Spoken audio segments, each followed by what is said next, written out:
Hello friends, Chronicle IAS में आप सभी का स्वागत है। क्रॉनिकल आईएएस की UPPCS mains question and answer online classes चल रही है हमारी, जिसमें हम पेपर 1 से लेकर पेपर 6 तक यूपीपीसीएस मेंस के दृष्टिकोण से सैम्पल पेपर्स को डिस्कस कर रहे हैं, मॉडल क्वेश्चंस को डिस्कस कर रहे हैं और उसमें आंसर राइटिंग को कैसे इंप्रूव किया जाए उसके बारे में चर्चा कर रहे हैं। पेपर 4 एथिक्स में आज हम जिन टॉपिक पर डिस्कशन करने वाले हैं वो ये टॉपिक्स हैं: contributions of moral thinkers and philosophers from India and the world, public civil service values and ethics in public administration, status problem, ethical concerns and dilemmas in government and private institutions, laws, rules, regulations, conscience as sources of ethical guidance, accountability and ethical governance, strengthening moral values in governance, ethical issues in international relations, funding and corporate governance। ठीक है, आज की video का हमारा जो पहला question है ये आपको टॉपिक के इस पार्ट से रिलेटेड है, contribution of moral thinkers and philosophers from across India and the world.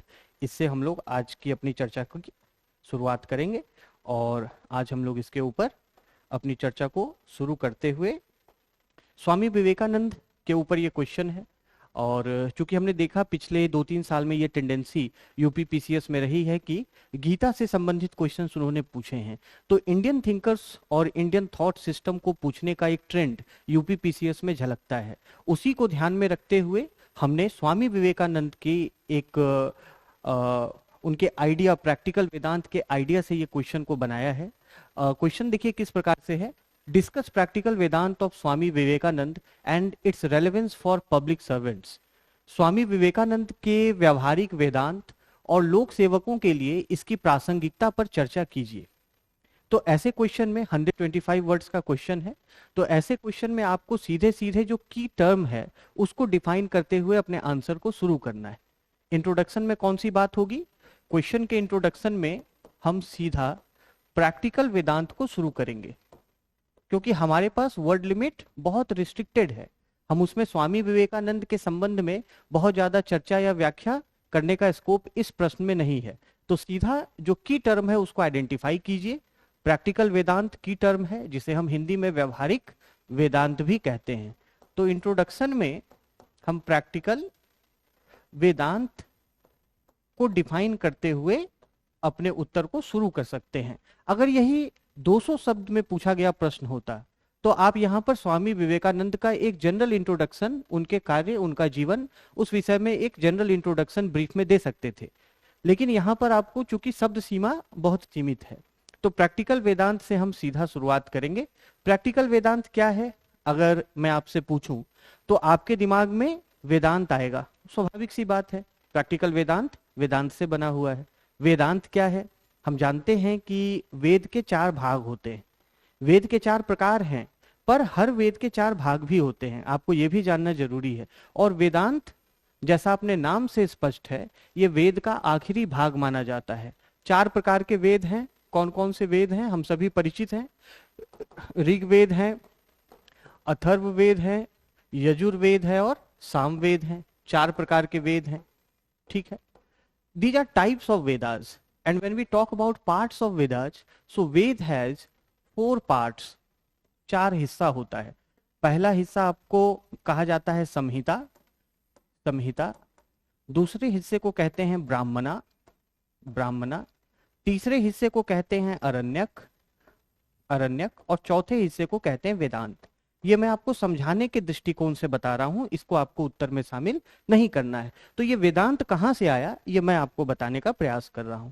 वेद का आखिरी भाग इसे वेदांत कहा जाता है। These are the concluding portion of Vedas, ठीक है। So we can have a understanding of practical Vedanta which is related to the concluding portion of Vedas. Veda के आखिरी भाग से जुड़ा हुआ यह सिद्धांत स्वामी विवेकानंद का है। अब प्रैक्टिकल कहने की जरूरत क्यों पड़ी? वेदांत ये जीवन से जुड़ा हुआ दर्शन है, तो फिर इसे व्यवहारिक अलग से विवेकानंद ने क्यों बनाया है? हम जानते हैं कि वेदांत के जो आइडियाज हैं वो काफी सूक्ष्म हैं, वो समझने में काफी कठिन हैं, जो उसके एब्स्ट्रैक्ट आइडियाज हैं ब्रह्म के, माया के सिद्धांत, खासकर जो शंकराचार्य और आदि अनेक अनेक विद्वानों ने उसके ऊपर अपनी कमेंट्रीज की हैं, टीकाएं लिखी हैं, भाष्य लिखे हैं। सो उसकी जो आइडियाज हैं वेदांत के, they are abstract, they are difficult to understand and they are more subtle in nature, है ना। इसीलिए विवेकानंद ने कहा कि भाई अब जो ऐसे एब्स्ट्रैक्ट आइडियाज हैं जिनको समझना बहुत मुश्किल है, बहुत फिलोसॉफिकल आइडियाज हैं, मेटाफिजिकल आइडियाज हैं, तो उसका आम आदमी के जीवन में कैसे प्रभाव पड़ेगा, how it is going to help the life of a common person. For that objective Vivekananda he tried to simplify the ideas of Vedanta and he attempted to make it more practical and relevant for common people. उन्होंने क्या किया कि वेदांत के इन सूक्ष्म विचारों को, इन कठिन सिद्धांतों को आम जीवन से जोड़ने का प्रयास किया, उनके अर्थों को सरल तरीके से लोगों को बताया, उनके अर्थों का जीवन में व्यवहारिक क्या उद्देश्य है, प्रैक्टिकल क्या यूटिलिटी है, उसको उन्होंने समझाया। So he came up with the idea of practical Vedanta. ठीक है, वेदांत को प्रैक्टिकल बनाया ताकि इसे हम अपने पारिवारिक जीवन में, सामाजिक जीवन में, दैनिक जीवन में हम इसे उतार सकें। So this is practical Vedant.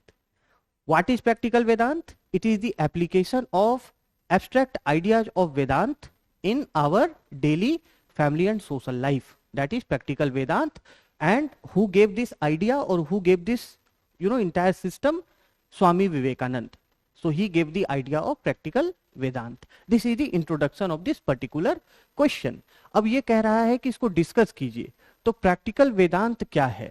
इसको हमें, जब हम क्वेश्चन को आगे, हम आंसर को जब हम लिखना शुरू करेंगे इंट्रोडक्शन के बाद, तो हम आएंगे प्रैक्टिकल वेदांत के ऊपर डिस्कशन में। प्रैक्टिकल वेदांत क्या है? We need to discuss this as it is the demand of the question. So we have already defined what is practical Vedanta in the introduction. अब हम क्या करेंगे, इसमें हम पॉइंट बाय पॉइंट इसको हम डिस्कस करेंगे। 125 वर्ड्स का आंसर है, तो हमको इसमें पॉइंट बाय पॉइंट आगे बढ़ना है। पहली बात हम ये बताएंगे कि practical Vedanta is simplification, it is simplification of the abstract ideas of Vedanta. Vedanta के एब्स्ट्रैक्ट आइडियाज का ये सिंप्लीफिकेशन है, so that it can be utilised by the common people in their practical lives, ताकि ये आम लोगों के द्वारा अपने जीवन में इसका व्यवहारिक इस्तेमाल किया जा सके। इसके लिए सिंप्लीफिकेशन स्वामी विवेकानंद ने किया। ठीक है, अब दूसरी बात यह है कि प्रैक्टिकल वेदांत में क्या सिद्धांत स्वामी विवेकानंद ने दिए हैं, what are the ideas he has proposed.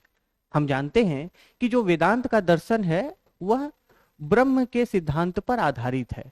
ब्रह्म, जिसे कि एब्सोल्यूट रियलिटी वेदांत में माना गया है। सो ब्रह्म इज दी एब्सोल्यूट रियलिटी। परम सत्य क्या है? पूरी सृष्टि में, समस्त संसार में जो एब्सोल्यूट ट्रुथ है, एब्सोल्यूट रियलिटी है, उसे ब्रह्म कहा गया है वेदांत के दर्शन में। सब कुछ उसी ब्रह्म से उत्पन्न होता है और ब्रह्म का स्वरूप क्या है? सत्य चित आनंद का स्वरूप है। क्या स्वरूप है? सत्य चित आनंद, सत्य चित और आनंद का स्वरूप है। सत्य चित और आनंद, सचिदानंद भी बोलते हैं ब्रह्म को। तो अब प्रैक्टिकल वेदांत में स्वामी विवेकानंद ने क्या कहा कि ये ब्रह्म है, ये तो सत्य है, परंतु जब इसे हम माया के दृष्टिकोण से देखते हैं तो यही जगत के रूप में प्रतीत होता है। So it appears as the world when we see it from the perspective of Maya, then it becomes real, but ultimately real is Brahman. But if you see it from the perspective of Maya, it appears as the world. तब यह समस्त संसार, लोग, जीव जंतु के रूप में प्रकट होता है या प्रतीत होता है। तो प्रैक्टिकल वेदांत में यह कहा गया है कि जो संसार है वह सत्य है, उसका एक्चुअल एग्जिस्टेंस है, वह मिथ्या नहीं है। वेदांत के सिद्धांत में अलग अलग जो इसके ऊपर टीकाएं की अलग अलग आचार्यों ने, शंकराचार्य ने जैसे कहा कि जगत क्या है? मिथ्या है, ब्रह्म सत्यम जगत मिथ्या। उन्होंने कह दिया कि ब्रह्म ही एकमात्र सत्य है और जगत मिथ्या है। The world is illusory, the world is an illusion. पर स्वामी विवेकानंद ने कहा कि नहीं, उन्होंने इसको प्रैक्टिकल बनाते हुए कहा कि ब्रह्म सत्य है। जब आप एब्सोल्यूट के या निरपेक्ष के दृष्टिकोण से देखते हैं तो ब्रह्म सत्य है, लेकिन जब आप माया के दृष्टिकोण से देखते हैं तो फिर जगत सत्य है, क्योंकि जगत भी ब्रह्म से ही बना है। इसलिए उन्होंने क्या कहा कि जो ये जगत है, जो फाइनाइट वर्ल्ड है, वो भी रियल है वो इल्यूजरी नहीं है, यही प्रैक्टिकल वेदांत है। स्वामी विवेकानंद ने क्या कहा? उन्होंने जगत को मिथ्या कह के, इल्यूजन कह के रिजेक्ट नहीं किया, उन्होंने कहा कि यह भी सत्य है क्योंकि यह ब्रह्म से ही निकला है। Okay, so he makes the world और the universe, the finite world, as real and as existent. So this is what practical Vedanta is. ठीक है, अब इस चीज का डिस्कशन करने के बाद जब हम इसको डिस्कस कर लेंगे, अच्छा इसमें एक दो बात और आपको समझनी जरूरी है कि यदि स्वामी विवेकानंद ने जगत को सत्य कहा है, एग्जिस्टेंट कहा है, रियल कहा है, तो जगत में जितनी भी वस्तुएं हैं, जो भी ऑब्जेक्ट्स हैं, जितने भी लोग हैं, इंडिविजुअल्स हैं, वो सभी सत्य हो जाते हैं, वो सभी रियल हो जाते हैं।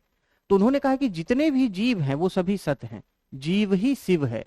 विवेकानंद ने क्या कहा कि जीव ही शिव है, जीव और शिव में कोई अंतर नहीं है, इसीलिए जीव की सेवा करना शिव की सेवा करने के समान है। Means service to humankind is nothing but service to God.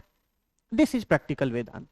Means you have to see everybody, you have to see everybody जैसे हर कोई उसी ईश्वर का रूप हो, हर कोई उसी ईश्वर की अभिव्यक्ति हो, अलग अलग नामों में, अलग अलग आकारों में, स्वरूपों में। तो विवेकानंद की जो दृष्टि है वो शंकराचार्य से यहाँ पर थोड़ी सी भिन्नता है। जहाँ शंकराचार्य जगत को मिथ्या कहते हैं, स्वामी विवेकानंद व्यवहारिक बनाते हैं उसी वेदांत के दर्शन को और कहते हैं कि नहीं, ये जगत भी सत्य है और जो इंडिविजुअल लोग हैं, संसार की सभी वस्तुएं हैं, वह उतनी ही सत्य हैं जितना कि ईश्वर है। So this is what practical Vedanta is. जीव ही शिव है, इसीलिए क्या करना चाहिए? जीव की ही सेवा करनी चाहिए। जिस प्रकार से ईश्वर यदि हमारे सामने, if the God would had been in front of us, साक्षात होता, जैसे हम सेवा करते वैसे ही सेवा करनी चाहिए। अब ये तो क्वेश्चन का पहला पार्ट था। देखिए दूसरा पार्ट क्या कह रहा है कि लोक सेवकों के लिए इसकी प्रासंगिकता पर चर्चा कीजिए, यानी आपको उसका रेलेवेंस बताना है। What is the relevance of practical Vedanta for public servants. ठीक है, अब हम इसको देखते हैं। क्योंकि 125 वर्ड्स का क्वेश्चन है, 125 वर्ड्स का, तो इसमें आपको केवल जो की टर्म्स हैं उसको अपने आंसर में इंक्लूड करना है। 3 से 4 पॉइंट से ज्यादा आपको यहां पर स्कोप नहीं है, की टर्म्स के ऊपर फोकस करना है। अब दूसरा जो हम सब हेडिंग बनाएंगे, relevance for public servants. Public servants के लिए इसका क्या रेलेवेंस है? तो चूंकि हम जानते हैं वेदांत का दर्शन किस चीज पर बेस्ड है, वेदांत का दर्शन ब्रह्म के सिद्धांत पर आधारित है। और ब्रह्म क्या है? यह एक सत्ता की बात करता है, वननेस की बात करता है। तो प्रैक्टिकल वेदांत भी वननेस की बात करता है, एकता की बात करता है, यूनिटी की बात करता है, यूनिटी की। पब्लिक सर्वेंट के लिए क्यों इंपॉर्टेंट है? क्योंकि यदि हम यूनिटी को अपना आधारभूत मूल्य माने, अगर हम सब में वही एकता देखें, अगर हम सब जीवों में, सभी व्यक्तियों में, मनुष्यों में, स्त्री में, पुरुष में, बालक में, वृद्ध में, किसी भी धर्म का, जाति का व्यक्ति हो, अगर सब में उसी वननेस को, यूनिटी को हम देखते हैं, तो क्या हम किसी के साथ भेदभाव करेंगे? नहीं करेंगे। तो अगर हम ये दृष्टिकोण अपनाते हैं, इसका रेलेवेंस क्या है कि गवर्नेंस में इम्पार्शियलिटी इंट्रोड्यूस होती है, निष्पक्षता इंट्रोड्यूस होती है, नॉन डिस्क्रिमिनेशन इंट्रोड्यूस होता है, कोई डिस्क्रिमिनेशन लोगों के बीच में नहीं होता। जैसे मान लीजिए कि कोई सरकारी योजना है, तो हमने देखा है कई बार ऐसी शिकायतें भी आती हैं कि ऑफिसर्स जाति के आधार पर या धर्म के आधार पर लाभार्थियों में पक्षपात भी कर देते हैं कई बार। तो अगर हम ये प्रैक्टिकल वेदांत का दृष्टिकोण अपनाएं, इसकी प्रासंगिकता क्या होगी कि गवर्नेंस में इम्पार्शियलिटी इंट्रोड्यूस होगी। दूसरी चीज क्या होगा? समावेशन होगा, इंक्लूजन होगा। इसका रेलेवेंस इंक्लूसिव गवर्नेंस में है। If you see everyone as equal, अगर आप हर किसी को एक समान देखते हैं, उनमें कोई भेद नहीं पाते, सबको ईश्वर का अंश मानते हैं, तो उसमें आप किसी को बाहर करेंगे, एक्सक्लूजन करेंगे गवर्नेंस में? नहीं करेंगे। So it will lead to inclusive governance and it is the relevance of practical Vedanta. ठीक है, चलिए एक बात तो हमने ये बता दी। दूसरी चीज कि ये समझना जरूरी है, वेदांत का पूरा दर्शन तार्किक है। जब हम दर्शन की बात करते हैं, so practical Vedanta it is a philosophy which is derived from Vedanta philosophy और द वेदांतिक फिलॉसफी। दर्शन पूर्ण रूप से तार्किक होता है, बौद्धिक होता है। दर्शन में किसी आस्था मान्यता का कोई स्थान नहीं है। तो वेदांत का जो दर्शन है वो अपने आप में पूर्णतः लॉजिकल रैशनल फिलॉसफी है। क्योंकि प्रैक्टिकल वेदांत उसी से निकला है, इसीलिए ये अपने आप में कंप्लीटली लॉजिकल और रैशनल सिस्टम है। और इसका रेलेवेंस पब्लिक एडमिनिस्ट्रेशन में क्या है कि if you go by a logical and rational approach towards life and reality, you become more and more objective in your decision making. आप अपने फैसलों में, आप अपने कर्मों में, एक्शंस में रैशनल हो जाते हैं, लॉजिकल होते जाते हैं। So it leads to objectivity और objective decision making in objective decision making and action in governance. So the decisions become objective. ठीक है। तीसरी बात कि प्रैक्टिकल वेदांत की अगर हम बात करें तो यह अपने आप में बहुत ही ह्यूमनिस्टिक आइडिया है। ह्यूमैनिज्म इसके कोर में है। किस तरीके से? क्या बात हो रही है कि जीव ही शिव है, यानी all human beings they are the same, they all are potentially divine. अगर जीव ही शिव है, पर हम देखते हैं कि मनुष्यों में कमी भी होती है, बुराई भी होती है। एक पब्लिक सर्वेंट कई बार वो अपने कलीग से या अपने सबऑर्डिनेट से सहमत नहीं हो सकते। हो सकता है सभी लोग एक समान तरीके से ऑनेस्ट और इंटीग्रिटी वाले नहीं हो कार्यालय में, आप उनसे फ्रस्ट्रेटेड हो सकते हैं। पर हम ये समझें कि इन सब में बेटरमेंट का स्कोप है। प्रैक्टिकल वेदांत क्या कहता है कि जीव ही शिव है। So all human beings they are potentially divine. When all human beings are potentially divine and perfect, if something is divine then it is perfect also. तो सभी में वो परफेक्शन अचीव करने का स्कोप है। So it gives a humanistic tendency to public governance. Relevance क्या है कि यह हमें मोर एम्पैथेटिक बनाता है, लोगों के प्रति एम्पैथेटिक बनाता है, सिस्टम के प्रति एम्पैथेटिक बनाता है, ये हमें और अधिक कंपैशनेट बनाता है। सो प्रैक्टिकल वेदांत, इसका रेलेवेंस पब्लिक गवर्नेंस को और ह्यूमनिस्टिक, एम्पैथेटिक और कंपैशनेट बनाने में है। अच्छा, चौथी चीज कि जो वेदांत का दर्शन है, वेदांत का दर्शन अपने आप में तार्किक होने के साथ साथ, बौद्धिक होने के साथ साथ आधुनिक विज्ञान से भी संगत है, मॉडर्न साइंस से भी संगत है। आज आप देखेंगे कि विज्ञान में भी यह प्रवृत्ति है। पहले क्या था कि पदार्थ और ऊर्जा को अलग अलग माना जाता था, पदार्थ और ऊर्जा को अलग अलग समझते थे। सापेक्षता का सिद्धांत दिया आइंस्टाइन ने, उन्होंने कहा कि नहीं, matter and energy it is interconvertible, दोनों एक दूसरे में परिवर्तनीय हैं, दोनों एक दूसरे में रूपांतरित हो सकते हैं। तो यानी कि पूरी सृष्टि में जो समस्त वस्तु हैं, all the objects in the world, they have a common source, they have a common source, and this thing is somewhere being identified and recognised by science also. Okay, so it is more, practical Vedant is more modern and scientific in its outlook, and hence it also brings that scientific temper into public governance. So you can bring out a number of relevance of practical Vedant for public servants. आपको इसमें मुख्यतः ध्यान देना है, दोनों सब parts को address करते हुए इसमें की टर्म्स को आइडेंटिफाई और हाईलाइट करना है, और फिर अपनी बात को कंक्लूड करना है। कंक्लूजन ऐसे क्वेश्चंस में क्या हो सकता है, आपको यह ध्यान रखना है कि जिस थिंकर के रिस्पेक्ट में क्वेश्चन पूछा गया है उसी थिंकर के रिस्पेक्ट में कंक्लूड करना है, किसी अन्य थिंकर के रिस्पेक्ट में कंक्लूड नहीं करना है। तो चूंकि यहां पर स्वामी विवेकानंद के बारे में बात हुई, तो विवेकानंद के प्रैक्टिकल वेदांत में ही हम कह सकते हैं कि प्रैक्टिकल वेदांत क्या है, यह शंकराचार्य के जो वेदांत का सिद्धांत है, शंकराचार्य का, वह क्या है, एब्स्ट्रैक्ट सिद्धांत है। इसके साथ उन्होंने किस एलिमेंट को ऐड किया है इसमें, अपने गुरु रामकृष्ण परमहंस, जो कि पश्चिम बंगाल के एक महानतम साधक थे, साधु थे, और बहुत ही अत्यंत दयालु समाज सुधारक भी थे। तो उनके शिष्य थे स्वामी विवेकानंद। तो शंकराचार्य के एब्स्ट्रैक्ट आइडियाज को, वेदांत के आइडियाज को परमहंस के उन्होंने प्रैक्टिकल फिलॉसफी के साथ मर्ज किया है, इंटीग्रेट किया है। परमहंस चूंकि वह फकीर टाइप के व्यक्ति थे, साधु व्यक्ति थे, तो उनके अंदर दार्शनिक विद्वता भले ही ना हो, ठीक है, उनके अंदर फिलोसॉफिकल बहुत नॉलेज ना हो, पर उन्होंने अपनी लाइफ में अपने कंपैशन, अपने काइंडनेस के जरिए, अपनी ह्यूमननेस के जरिए, अपने मानववादी आचार विचार के जरिए लोगों को बहुत प्रभावित किया, बंगाल के समाज को, युवाओं को प्रभावित किया, और उनके विचारों से प्रेरित होकर विवेकानंद को लगा कि अगर वेदांत के विचार सत्य हैं तो उनका जीवन में जरूर ही अनुपालन किया जाना चाहिए, जरूर उनको अप्लाई किया जाना चाहिए। तो परमहंस के आइडियाज को उन्होंने शंकराचार्य के आइडियाज के साथ कंबाइन करते हुए इस प्रैक्टिकल वेदांत की फिलॉसफी को दिया। ये बात हम कंक्लूजन में लिख सकते हैं कि he integrated the ideas of Shankaracharya and Paramhansa to come up with this theory of practical Vedanta. इसके साथ हम इस उत्तर को कंक्लूड कर सकते हैं, ठीक है। या अगर आप चाहें तो इसमें और फर्दर जो डायमेंशंस प्रैक्टिकल वेदांत के ओवरऑल गवर्नेंस के लिए हो सकते हैं, आप उन ब्रॉडर डायमेंशंस को भी हाईलाइट करते हुए कंक्लूड कर सकते हैं, ठीक है। तो ये रही हमारे पहले प्रश्न की चर्चा। अब हम आगे बढ़ते हैं दूसरे क्वेश्चन की तरफ। दूसरा क्वेश्चन क्या है, let's see the second question.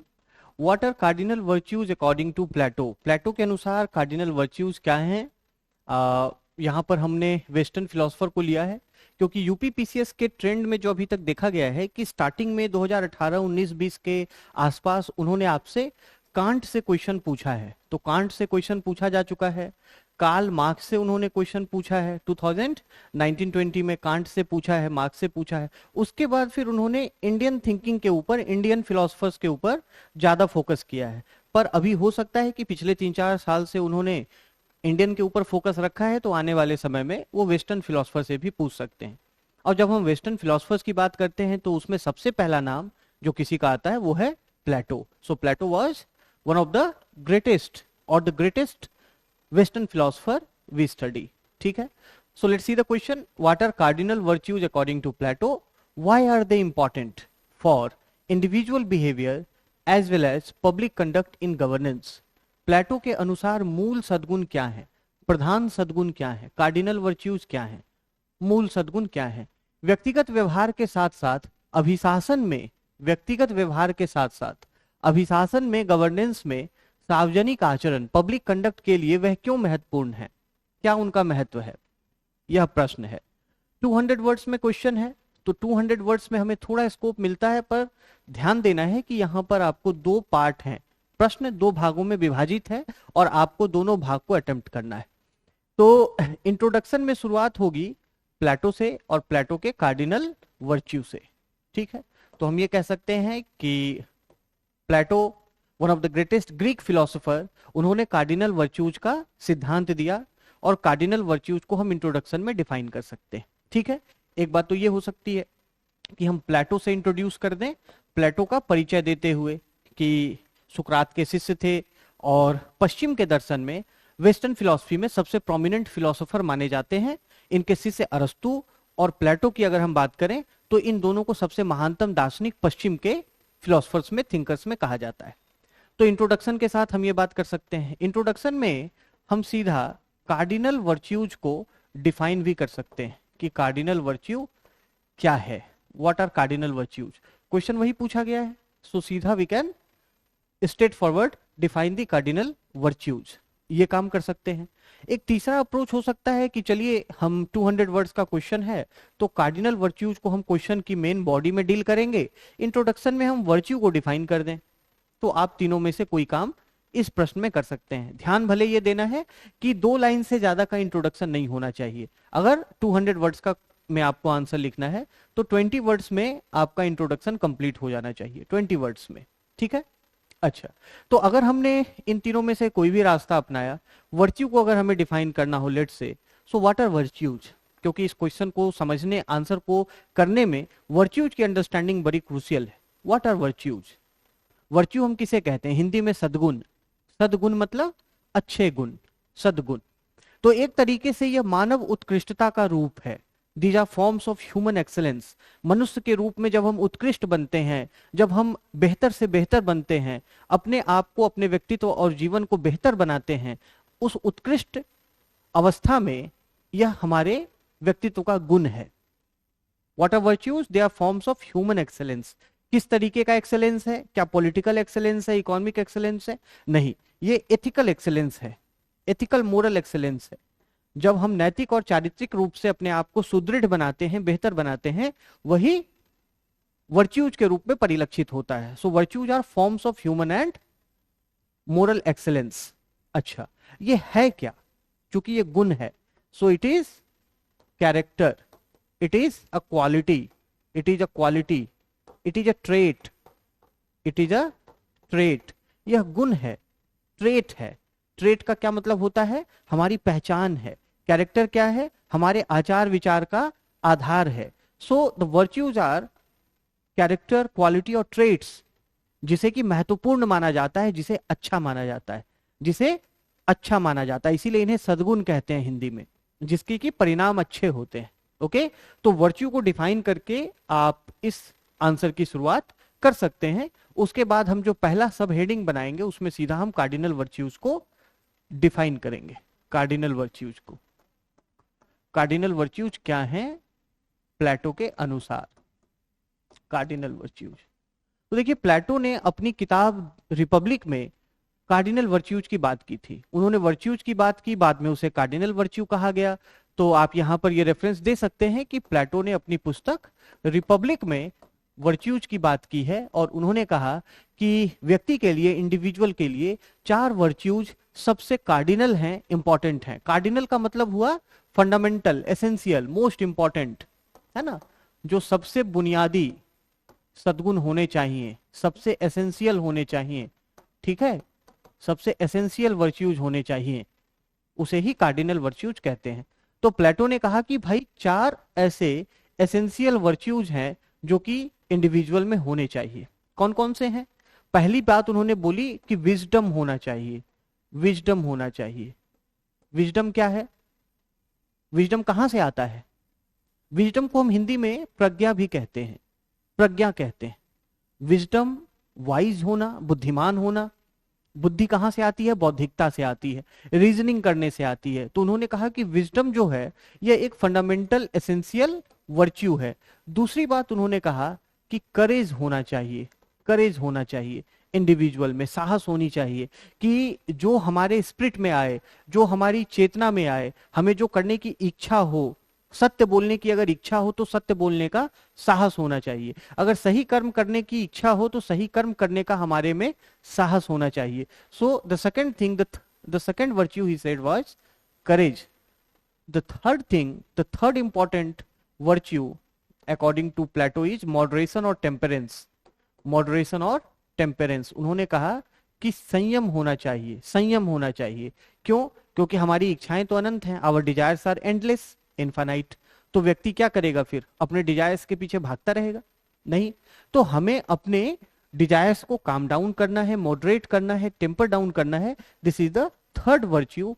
And fourth and the most essential, the founding virtue of all of them is justice. उन्होंने कहा कि न्याय, व्यक्ति के व्यक्तित्व में, उसकी आत्मा में, उसके चरित्र में न्याय होना चाहिए, जस्टिस होना चाहिए। जस्टिस कब होगा? तो प्लेटो ने कहा कि जब आप इन पहले 3 को अचीव कर लेंगे ना, जब आप इन पहले 3 को अचीव कर लेंगे तो उस अवस्था को ही जस्टिस कहा जाएगा। जब किसी व्यक्ति के व्यक्तित्व में विजडम भी आ जाए, बुद्धिमता भी आ जाए, प्रज्ञा भी आ जाए, करेज भी आ जाए, वो साहस के अनुसार कार्य भी करे, बोले भी, और उसमें मॉडरेशन भी आ जाए, तो वो जो अवस्था होगी वही जस्टिस की अवस्था होगी, न्याय की अवस्था होगी। और एक बार जब किसी के व्यक्तित्व में वो जस्टिस एस्टैब्लिश हो जाता है तो फिर बाकी ये 3 वर्च्यू उसी के भरोसे, उसी के सहारे बने रहते हैं। ये प्लेटो की समझ थी, ये प्लेटो ने कहा था। तो उनके जो कार्डिनल वर्च्यूज का सिद्धांत है वो यही है। अब ये बात हमने कह दी, अब आगे देखिए कि क्वेश्चन के दूसरे सब पार्ट में क्या है। क्वेश्चन के दूसरे सब पार्ट में, सेकंड क्वेश्चन का दूसरा सब पार्ट क्या कहता है? Why are they important for individual behaviour as well as public conduct in governance. अब ये जो कार्डिनल वर्च्यूज हैं, व्यक्तिगत व्यवहार के साथ साथ अभिशासन में, सार्वजनिक आचरण के लिए क्यों महत्वपूर्ण है? तो इंपॉर्टेंस आपको इसमें 2 पर्सपेक्टिव से बताना है। पहला पर्सपेक्टिव इंडिविजुअल बिहेवियर का होना चाहिए, जो आपका व्यक्तिगत व्यवहार है, और दूसरा गवर्नेंस में पब्लिक कंडक्ट के पर्सपेक्टिव से कार्डिनल वर्च्यूज का आपको इंपॉर्टेंस बताना है। तो हम इसमें सेकंड सब हेडिंग अपना देते हुए importance of cardinal virtues in personal behaviour and public conduct, एक उसमें सब हेडिंग बना देंगे। उसमें भी आपको 4 से 5 पॉइंट, छोटे छोटे पॉइंट आने चाहिए। वर्ड लिमिट फिर भी हमारे पास 200 शब्द का ही है, उसको ध्यान में रखना है, ठीक है। अच्छा, अब अगर हम देखें कि पर्सनल के पॉइंट ऑफ व्यू से, पर्सनल बिहेवियर के पॉइंट ऑफ व्यू से पर्सनल बिहेवियर के पॉइंट ऑफ व्यू से, और दूसरी बात जो कही गई पब्लिक कंडक्ट के पॉइंट ऑफ व्यू से। इनका क्या इंपॉर्टेंस है? अब इस क्वेश्चन को डील करने के लिए आपको कार्डिनल वर्च्यूज का जानकारी होना आवश्यक है। आप प्लेटो के कार्डिनल वर्च्यूज को जाने बिना ये क्वेश्चन अटेम्प्ट नहीं कर सकते। इसीलिए हमारा सुझाव है कि आप वेस्टर्न थिंकर्स को भी थोड़ा पढ़ें। कांट और मार्क्स आपसे पहले ही पूछे जा चुके हैं यूपीपीसीएस में, आने वाले समय में वेस्टर्न थिंकर्स से पूछे जाने की पूरी संभावना है। अच्छा, तो पर्सनल बिहेवियर और पब्लिक कंडक्ट में इन कार्डिनल वर्च्यूज का क्या इंपॉर्टेंस है? सबसे पहली बात कि अगर व्यक्ति में विजडम ना हो, क्या उसमें बौद्धिकता हो सकती है? क्या उसमें रीजनिंग हो सकती है? अगर उसमें रीजनिंग नहीं होगी तो व्यक्ति अपने पर्सनल डिसीजंस या उसका पर्सनल बिहेवियर किस बेसिस पे होगा? कंप्लीटली वो अपने आवेग, अपने आवेश से फैसले लेगा, प्रिजुडिस्ड होकर फैसले करेगा, स्टीरियोटिपिकल डिसीजन मेकिंग करेगा, बायस्ड डिसीजन मेकिंग करेगा, अनइन्फॉर्म्ड डिसीजन मेकिंग करेगा, सूचना के अभाव में निर्णय लेगा। और वैसे फैसले ना तो पब्लिक बिहेवियर के लिए सही होंगे, ना ही वो पर्सनल बिहेवियर के लिए सही होंगे। इसीलिए ये कार्डिनल वर्च्यूज क्यों इंपॉर्टेंट है? क्योंकि ये डिसीजन मेकिंग में रीजन को इंट्रोड्यूस करता है, logical decision making, informed decision making and critical decision making को सपोर्ट करता है। पहली बात तो ये हो गई। अच्छा, दूसरी चीज आप उनके वर्च्यूज से ही देख लीजिए, करेज। तो करेज जो है, क्या व्यक्ति के जीवन में साहस ना हो तो वो अपने एग्जिस्टेंस को साध सकता है? वो स्वयं के जीवन को साध सकता है? वो जो करना चाहे, वो जो बोलना चाहे, वो बोल नहीं सकता, बोल नहीं सकती। तो वैसे में क्या व्यक्ति का जीवन एक्चुअलाइज हो पाएगा? सेल्फ एक्चुअलाइजेशन, सेल्फ रियलाइजेशन, स्वयं को क्या साध पाएगा व्यक्ति? बिना साहस के संभव नहीं है। तो पर्सनल बिहेवियर में भी करेज होना चाहिए और पब्लिक कंडक्ट में भी होना चाहिए। क्यों? अपने आप को एक्चुअलाइज करने के लिए, सेल्फ एक्चुअलाइजेशन के लिए, आत्मसिद्धि के लिए, आत्मसिद्धि के लिए, अपने आप को साधने के लिए साहस आवश्यक है, इसीलिए उसका महत्व है। ठीक है। अच्छा, तो तीसरी बात, अब वो कहते हैं मॉडरेशन होना चाहिए। मॉडरेशन का क्या यहां पर आशय है, क्या महत्व है? मॉडरेशन या टेम्परेंस, जिसे हम हिंदी में संयम कहते हैं, व्यक्ति के जीवन में संयम होना चाहिए या नहीं? अगर व्यक्ति के जीवन में संयम नहीं है तो वो व्यक्ति क्या होगा? अनुशासनहीन होगा। व्यक्ति के जीवन में कोई अनुशासन नहीं होगा, उसके खर्च का कोई कंट्रोल नहीं होगा। आप अगर अपने खर्च का कंट्रोल ना करें तो आपके ऊपर वित्तीय दबाव आएगा। आप अगर अपने व्यसनों के ऊपर कंट्रोल ना करें, इच्छाओं वासनाओं पर कंट्रोल ना करें, तो जीवन असंतुलित और व्यवस्थित हो जाएगी और स्थिरता जीवन में आ जाएगी। इसीलिए मॉडरेशन इंपॉर्टेंट है। उन्होंने कहा कि मॉडरेशन जरूरी है। और अगर हम देखें तो पर्सनल बिहेवियर में मॉडरेशन किस लिए चाहिए? अपने डिजायर्स को कंट्रोल करने के लिए चाहिए। अच्छा, पब्लिक कंडक्ट में मॉडरेशन क्यों चाहिए? अगर आपके हाथ में पूरी सार्वजनिक निधि दी गई है, पब्लिक फंड दिया गया है, अगर आप में मॉडरेशन ना हो तो आप क्या करेंगे? ज्यादा से ज्यादा पैसों का व्यय करेंगे, खर्च करेंगे, और वैसे में फिर जो पब्लिक रिसोर्सेस हैं उनका वेस्टेज होगा। इसीलिए जो पब्लिक डिसीजन मेकिंग है, पब्लिक कंडक्ट है, उसमें मॉडरेशन इंपॉर्टेंट है। ये बात आ गई। मॉडरेशन कैसे करेंगे? तो अपने डिजायर्स को, अपने प्लेजर्स को रीजन के द्वारा कंट्रोल करेंगे, बुद्धि के द्वारा, बौद्धिकता के द्वारा, तार्किकता के द्वारा उसको कंट्रोल करेंगे। सप्रेशन की बात नहीं है, कंट्रोल की बात नहीं है, उसको अंडरस्टैंडिंग की बात है। रीजन के द्वारा उसको समझना है कि ज्यादा व्यय करने से क्या फायदा, उतना ही व्यय करें जितना इस्तेमाल किया जा सके, जितना संसाधनों का सही उपयोग किया जा सके। ठीक है, तो इसीलिए मॉडरेशन का इंपॉर्टेंस है इन दोनों के लिए। चौथी बात उन्होंने जस्टिस की और जस्टिस को कहा कि ये सबसे महत्वपूर्ण वैल्यू है, वर्च्यू है, सॉरी, सबसे महत्वपूर्ण वर्च्यू है। चारों कार्डिनल वर्च्यूज में से ये फाउंडेशनल या फाउंडिंग वर्च्यू है, जो अन्य सभी वर्च्यू को प्रिजर्व करता है। अब जस्टिस से उनका क्या आशय था? जस्टिस से उनका आशय था कि स्वयं को जानो, नो दाई सेल्फ। अगर स्वयं को जानोगे तभी अन्य को जान सकोगे। स्वयं को जानो, वेदों में वही कहा गया है, आत्मानं विद्धि, आत्मा को जानो, स्वयं को जानो।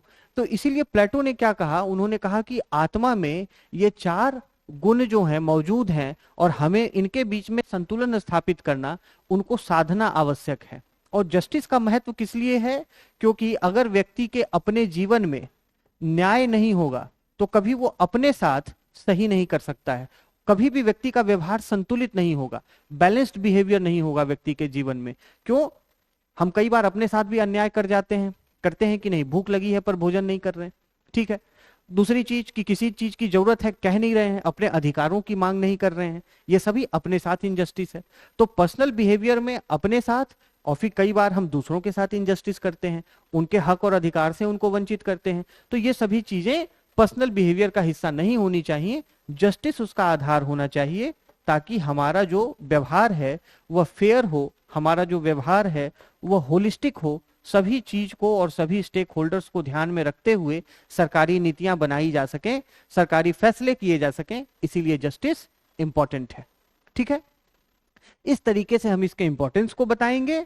उसके बाद फिर हम कंक्लूजन के पार्ट पर आएंगे, निष्कर्ष में आएंगे। और निष्कर्ष में हम क्या कह सकते हैं, ये ध्यान दीजिएगा कि आपको अपने आंसर में ऐसे कंक्लूजन और उसके बाद उसको अंडरलाइन करने की जरूरत नहीं है। जो आपके आंसर का लास्ट पैराग्राफ होगा वही अपने आप में कंक्लूजन माना जाएगा। तो अलग से आपको ये कंक्लूजन लिख के हाईलाइट करने की जरूरत नहीं है। The concluding lines of your answer itself will be considered the conclusion. तो अब इस आंसर में कंक्लूजन क्या होगा? कंक्लूजन ये होगा कि भाई ये जो कार्डिनल वर्च्यूज हैं ये प्राइवेट लाइफ के लिए और पब्लिक लाइफ के लिए, दोनों के लिए इंपॉर्टेंट हैं। क्यों? तब आपको प्लेटो का एक अन्य सिद्धांत याद आना चाहिए, कोट याद आना चाहिए। उन्होंने क्या कहा कि state is individual writ large, state is individual writ large. राज्य क्या है? वो व्यक्ति का ही विस्तार है। राज्य कुछ नहीं है, वह व्यक्ति का ही विस्तार है। जिस तरीके से हमारी आत्मा में, जिस तरीके से प्लेटो ने कहा कि जिस तरीके से हमारी आत्मा में ये सभी तत्व होते हैं, विजडम होता है, करेज होता है, टेम्परेंस होता है, मॉडरेशन होता है, न्याय का तत्व होता है, उसी तरीके से व्यक्ति का अगर हम विस्तार कर दें तो वही राज्य बन जाएगा। व्यक्तियों से मिलकर ही तो राज्य बनता है, बिना व्यक्ति के राज्य तो हो नहीं सकता, स्टेट हो नहीं सकता। तो प्लेटो ने कहा कि state is individual writ large, और इसीलिए आपको क्या करना है कि इन कार्डिनल वर्च्यूज को स्टेट में भी प्रैक्टिस करना है, राज्य और उसके फैसलों में और कर्मों में भी प्रैक्टिस करना है। तो आप इस तरीके के सार्थक बातों के साथ अपने आंसर को कंक्लूड कर सकते हैं, ठीक है। तो उससे एग्जामिनर को यह पता चल जाएगा कि आप प्लेटो के आइडियाज से फैमिलियर हैं, ठीक है। और ऐसे इंपॉर्टेंट फिलोसोफर्स को आपको पढ़ना ही चाहिए। आप पब्लिक सर्विस में जाएंगे, इनके आइडियाज बहुत ही इंपॉर्टेंट हैं, और पूरे पॉलिटिकल हिस्ट्री में आप देखें, फिलॉसफी में देखें तो इनके आइडियाज प्रिवेल करते हैं, ठीक है। चलिए आगे हम लोग बढ़ते हैं। What do you understand by an ethical dilemma? So pretty straight forward question, but you have to explain it. Directive word का फिर से ध्यान रखना, एक्सप्लेन करना है। And how can they be resolve ethically by a public servant? Ethical dilemma के meaning को explain करना है। आप क्या समझते हैं एथिकल डायलेमा से, और एक पब्लिक सर्वेंट एथिकल डायलेमा को एथिकली कैसे रिजॉल्व कर सकते हैं? So there can be various ways to resolve any dilemma, but what can be the ethical ways to resolve that dilemma? अब इस प्रश्न में दो भाग है, स्पष्ट है, पर दिक्कत यह है कि 125 वर्ड में आपको आंसर करना है। So here your efficiency end of the usage of words is important, वो यहाँ पे महत्वपूर्ण हो जाता है। देखिए अब क्या है, हिंदी में क्या कह रहा है, नैतिक दुविधा से आप क्या समझते हैं और व्याख्या कीजिए। किसी लोक सेवक द्वारा नैतिक रूप से इनका समाधान कैसे किया जा सकता है? स्ट्रेट फॉरवर्ड क्वेश्चन है। इंट्रोडक्शन में क्या करेंगे, सीधा हम एथिकल डायलेमा को डिफाइन कर देंगे। एथिकल डायलेमा क्या है, एथिकल डायलेमा को सीधा डिफाइन कर देंगे। 125 वर्ड्स में ज्यादा स्कोप नहीं है। एथिकल डायलेमा हम किसे कहते हैं? वैसा सिचुएशन जहां पर कि दो मोरल वैल्यूज के बीच में कंफ्लिक्ट हो, बिटवीन टू मोरल वैल्यूज, दो या दो से अधिक मोरल वैल्यूज के बीच में कंफ्लिक्ट के मोरल सिचुएशन को हम एथिकल डायलेमा कहते हैं, नैतिक दुविधा कहते हैं। यहां पर अच्छे और बुरे के बीच में भेद नहीं है, अच्छे और अच्छे के ही बीच में आपको चुनाव करना है। मोरल क्वेश्चंस के बीच में आपको प्रायोरिटी सेट करनी है, मोरल वैल्यूज के बीच में आपको एक प्रायोरिटी सेट करनी है। So what is ethical dilemma? It is the moral situation of conflict between two positive values that is called which is difficult to resolve.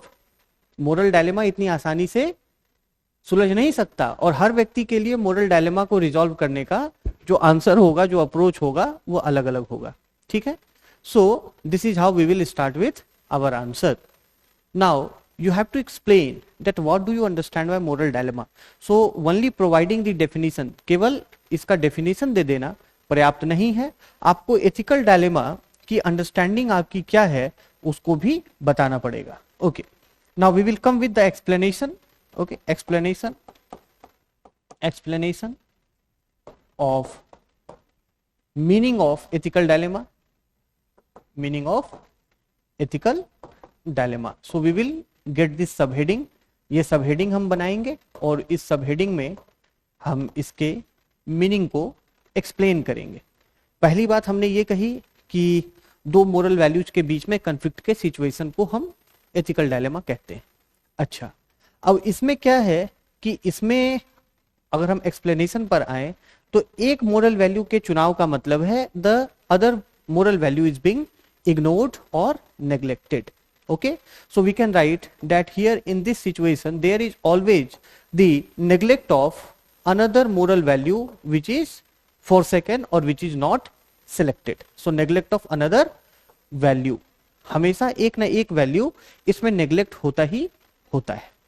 ठीक है, दूसरी बात हम क्या करते हैं, हम इसमें वैल्यूज की प्रायोरिटी सेट करते हैं और वैल्यूज की प्रायोरिटी सेट करके एक पर्टिकुलर सिनेरियो में कौन सा वैल्यू ज्यादा इंपॉर्टेंट है उसको हम पहले स्थान पे रखते हैं और फिर उसके बाद जो दूसरा वैल्यू इंपॉर्टेंट है उसको दूसरे स्थान पर रखते हैं। So what we do actually in the case of ethical dilemma, we are actually prioritising the values in a particular situation और कंटेक्स्ट। और यहां पर आपको ध्यान रखना है कि हर सिचुएशन और कंटेक्स्ट में जो मोरल वैल्यूज की प्रायोरिटी होगी वो सेम नहीं होगी। ठीक है, उदाहरण के लिए अगर आप बात करें, जैसे एक बड़ा कॉमन एग्जांपल लिया जाता है कि अगर किसी गवर्नमेंट स्कीम का लाभ बेनिफिशियरी को देना है और आपको पता है कि बेनिफिशियरी जेन्युइन है, आप पब्लिक ऑफिशियल हैं, पर उसके पास रिक्वायर्ड डॉक्यूमेंट्स नहीं है, तो यहां पर किन चीजों के बीच में कंफ्लिक्ट हो रहा है? एक वेलफेयर के वैल्यू के बीच में, वेलफेयर के, कोऑपरेशन के, और दूसरा जो कंफ्लिक्टिंग वैल्यू है वो कौन सा है? रूल ऑफ लॉ और प्रोसीजर को, प्रोसीजरल इंटीग्रिटी को इंश्योर करना, दोनों के बीच में कंफ्लिक्ट है। पर वहीं आप देख लीजिए कि जैसे मान लीजिए कोई इमिग्रेशन का इशू है या रिफ्यूजी क्राइसिस है, रिफ्यूजी क्राइसिस में कौन सा वैल्यू इंपॉर्टेंट है? वहां पर भी वेलफेयर है, कोऑपरेशन है, लेकिन क्या हम केवल वेलफेयर और कोऑपरेशन को ध्यान में रखते हुए रिफ्यूजी इशू को एड्रेस करेंगे? क्या उसमें नेशनल सिक्योरिटी का इशू इंपॉर्टेंट नहीं होना चाहिए? तो वहां पर हो सकता है कि वेलफेयर का इशू सबसाइड हो जाए और सिक्योरिटी का इशू डोमिनेट कर जाए। So the same value of welfare, it is somewhere more prioritised, somewhere less prioritised. तो एथिकल वैल्यू में जब उसका एक्सप्लेनेशन हम करेंगे तो इस प्रायोरिटाइजेशन ऑफ वैल्यूज को जरूर आपको हाईलाइट करना है कि अलग अलग सिचुएशन में और कंटेक्स्ट में वैल्यूज की जो प्रायोरिटी है, जो उनकी रैंकिंग है, वो अलग अलग हो सकती है। ठीक है, so this is what we understand by an ethical dilemma. और एथिकल डायलेमा में हमेशा इवैल्यूएशन इन्वॉल्व होता है। एथिकल डायलेमा में क्या इन्वॉल्व होता है? इवैल्यूएशन इन्वॉल्व होता है। इवैल्यूएशन इस चीज का इन्वॉल्व होता है कि कौन सी वैल्यू ज्यादा प्रायोरिटाइज्ड की जाए और किस वैल्यू को कम प्रायोरिटी दी जाए। तो ये इवैल्यूएशन, ये एक इंटीग्रल एस्पेक्ट है एथिकल डायलेमा का। ठीक है, तो इस तरीके से आपको उसकी मीनिंग को एक्सप्लेन करना है कि क्या मतलब है एथिकल डायलेमा से। Now how can they be resolve ethically, इसे हम एथिकली रिजॉल्व कैसे कर सकते हैं? अब इसको हम अलग सब हेडिंग बनाते हुए आंसर करेंगे कि how to resolve ethical dilemmas, how to resolve ethical dilemmas in an ethical manner,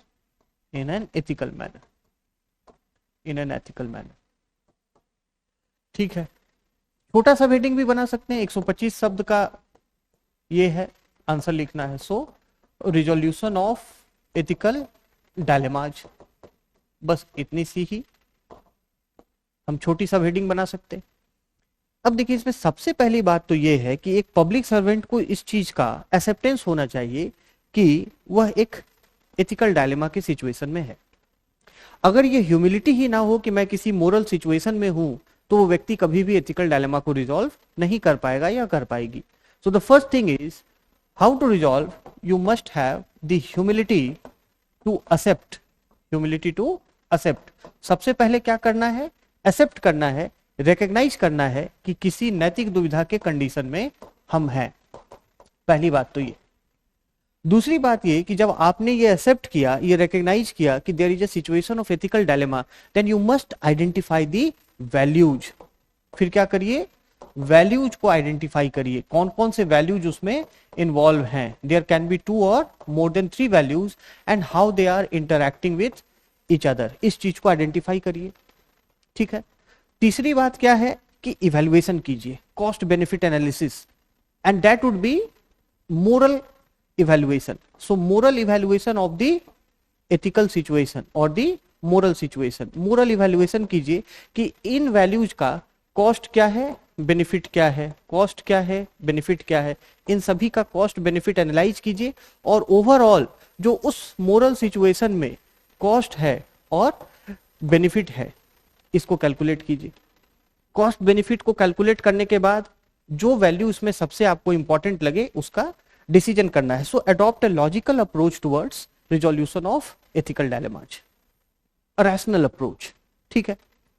और हम क्या कर सकते हैं, एथिकल डायलेमा क्रिएट क्यों होता है? क्योंकि हमारे लाइफ में पर्सनल एस्पेक्ट है, प्रोफेशनल एस्पेक्ट है, और जब पर्सनल और प्रोफेशनल इंटरफियर करने लगता है तो वहां पर एथिकल डायलेमा क्रिएट होने की संभावना ज्यादा होती है। तो पर्सनल और प्रोफेशनल को पब्लिक सर्वेंट्स जहां तक संभव हो सके सेपरेट रखें, उनको सेपरेट रखें। So separation of personal and professional, that is one ethical way, क्योंकि फिर वहां ये समस्या ही नहीं उठेगी, है ना।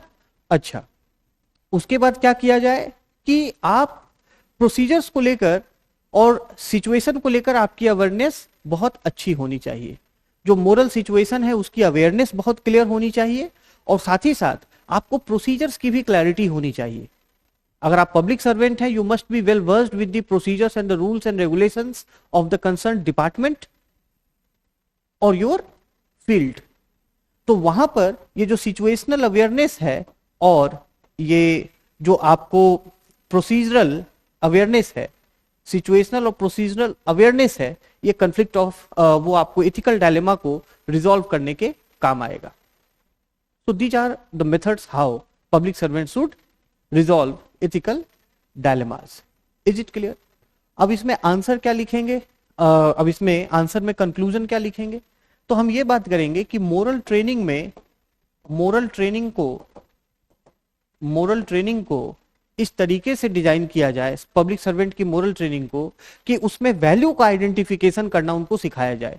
वैल्यू आइडेंटिफिकेशन, सबसे पहले वैल्यू आइडेंटिफिकेशन सिखाया जाए और उसके बाद different case study oriented approach से, केस स्टडी ओरिएंटेड अप्रोच से डिफरेंट सिनेरियोज और प्रैक्टिकल एक्सपोजर के द्वारा, केवल थ्योरेटिकल केस स्टडी नहीं, प्रैक्टिकल एक्सपोजर के द्वारा उन्हें एथिकल डायलेमाज को रिजॉल्व करने के तरीके बताए जा सकते हैं। So it is always better to give some specific concrete ideas and suggestions आप अपने आंसर को जब कंक्लूड करते हैं।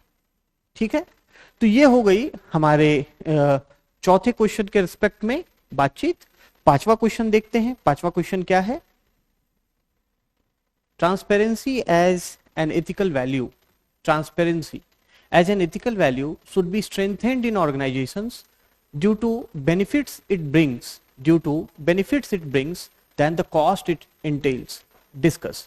अब ऐसे क्वेश्चन में आपको कॉन्ट्रास्ट करना है। बेनिफिट इट ब्रिंग्स, ट्रांसपेरेंसी के संबंध में क्वेश्चन है कि एक एथिकल वैल्यू के रूप में इसे ऑर्गेनाइजेशंस में स्ट्रेंथन किया जाना चाहिए। Why?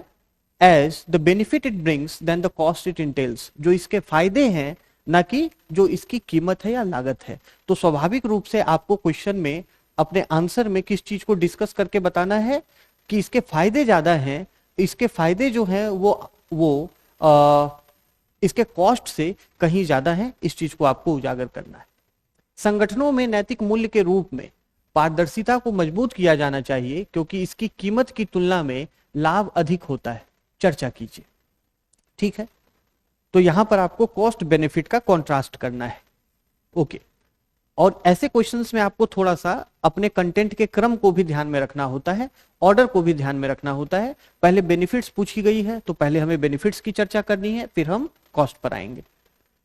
इंट्रोडक्शन में क्या करेंगे? क्योंकि 200 वर्ड्स का है तो हम इसमें ट्रांसपेरेंसी को डिफाइन कर सकते हैं, ट्रांसपेरेंसी के डिफिनीशन के साथ हम स्टार्ट कर सकते हैं। ठीक है, व्हाट इज ट्रांसपेरेंसी, उसको हम डिफाइन कर देंगे। दूसरी चीज है कि अगर ट्रांसपेरेंसी के रिस्पेक्ट में कोई स्टैटिस्टिक्स या कोई डेटा है हमारे पास, कोई इंफॉर्मेशन है हमारे पास जो ये स्टैब्लिश करे कि ट्रांसपेरेंसी से लाभ ज्यादा होता है, जो ट्रांसपेरेंसी के बेनिफिट को हाईलाइट करे, उस चीज को हम रख सकते हैं, उस डेटा को बता सकते हैं।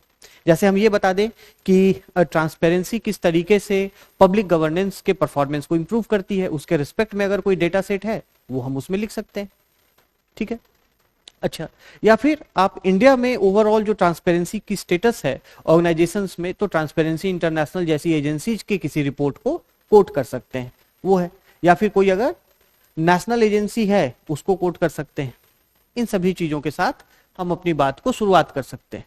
तो ट्रांसपेरेंसी का जो डेफिनेशन है वो क्या है? Transparency as an ethical value, it means taking decisions and conducting actions in an open manner without hiding anything, without restricting information or the reasons of decision making, that is called transparency.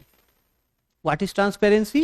Transparency is acting in an open manner, disclosing important informations or relevant informations to the public with respect to your decisions and actions. That is transparency. अपने कर्मों में, अपने कार्यों में और अपने फैसलों में खुलापन रखना, उसे ही पारदर्शिता कहते हैं। जितना आवश्यक हो उतनी जानकारी साझा करना अपने एक्शंस और अपने डिसीजंस के रिस्पेक्ट में, उसे ही हम ट्रांसपेरेंसी कहते हैं। तो इस डेफिनेशन के साथ भी हम शुरुआत कर सकते हैं। अब बात आती है कि कॉन्ट्रास्ट करना है बेनिफिट को और कॉस्ट को। आप इसमें टेबल बना के भी चर्चा कर सकते हैं, cost and benefit. So benefits it brings एक साइड और कॉस्ट इट entails। तो आप इसमें एक टेबल बनाते हुए भी अपने प्रेजेंटेशन को इंप्रूव कर सकते हैं अलग अलग तरीके से, ताकि आंसर की एक मोनोटनी भी ब्रेक होगी एग्जामिनर के लिए भी, आपके लिए भी, और आंसर ज्यादा प्रेजेंटेबल आपका लगेगा, कंटेंट भी ज्यादा बेहतर तरीके से आप अरेंज कर पाएंगे या कर पाएंगी। चलिए, तो पहली बात, ट्रांसपेरेंसी का क्या बेनिफिट है? अगर हम इस कंटेक्स्ट में हम बात करें कि एक एथिकल वैल्यू के रूप में ऑर्गेनाइजेशंस में ट्रांसपेरेंसी का क्या बेनिफिट है? सबसे पहली बात कि ट्रस्ट बिल्ड करता है। जितना ट्रांसपेरेंट फंक्शनिंग होगा ऑर्गेनाइजेशन का, उतना ज्यादा विश्वास जनता का, लोगों का पैदा होगा।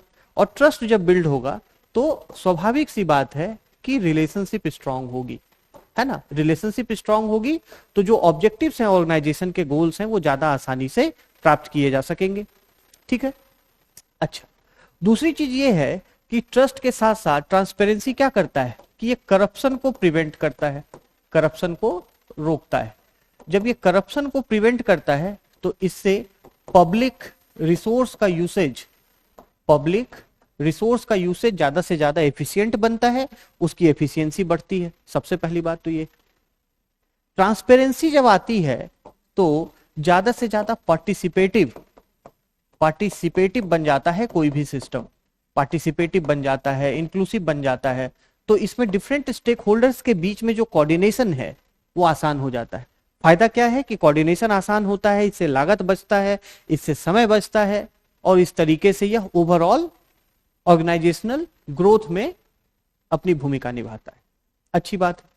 चौथी चीज अगर हम बात करें तो ट्रांसपेरेंसी से क्या होता है कि जो प्रक्रिया है वो ज्यादा से ज्यादा सरल बन जाती है।